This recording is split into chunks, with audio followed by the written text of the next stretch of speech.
Hello po, ito po yung DTF machine po namin dito sa RP Tuigaraw.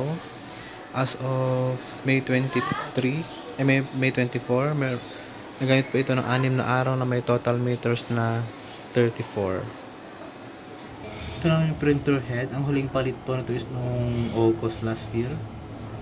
Ito naman yung copy na may 80% good condition. Head clean.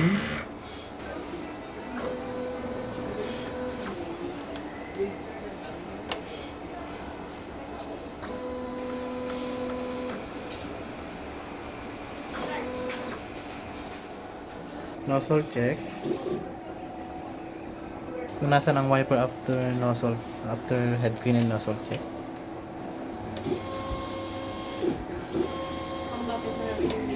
Ito naman yung ink tank area. Ang system level is tama lang. Ito naman ang waste tank na nalinisan kahapon. AVR and ground wire.